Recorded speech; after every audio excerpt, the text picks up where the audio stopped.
na huku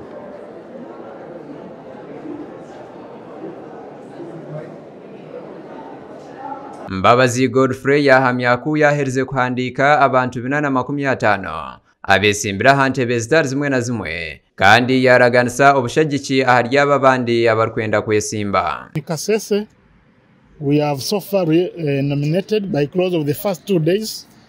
We have so far nominated 454 candidates for sub-county chairpersons and councillors.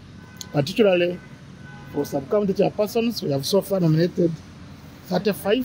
Mbabazi yashobora ngunka akachiko k'ebyobururu beine emishango eyibahereze kutunga erukurugo muryabo abayihandikise besimbire abatari kuhikiriza ebirukwetengesa. We made a case of an aspiring candidate coming for female youth councillor. On scrutinizing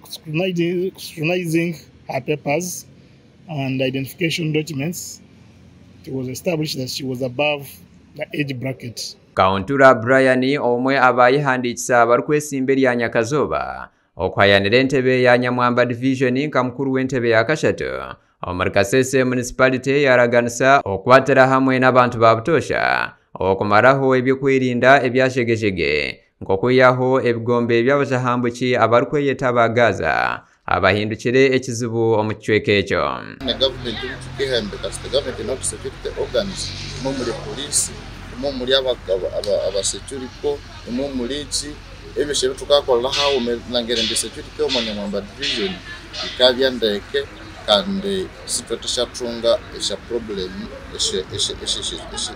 security. Banyamire Brian nawe ayesimbire nkomunyeto araganise okushakira eminyeto batahibe emirimo abenji abahindukire mburamukoro bakeshanga bagire omubyagaza. Hatyange eminyeto y'emukwambu abone begaza abone bana bali Mwanyamwamba siba ute mibiri abana ne mubasoma siba ute mibiri abandi sibalisoma.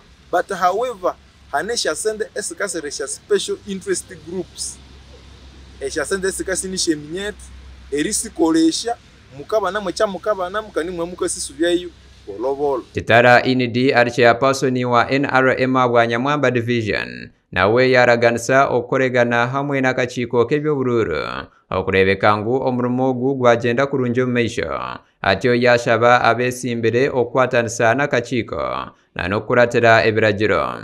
But twine kuba ntekaho engeso okurabanga naho kurungi n'abagenzi baitu because itwena tukyayitagangana amwanya kandi akaruhuka na 2026 ntwenda obumu n'obusinge kusangwa akakubo buli candidate okatunga ebigambo bitahikire okimanye nti haliho ekizibu abantu bawo. Gashakwa alinitwe Godwin Bwambale Omar Kasese.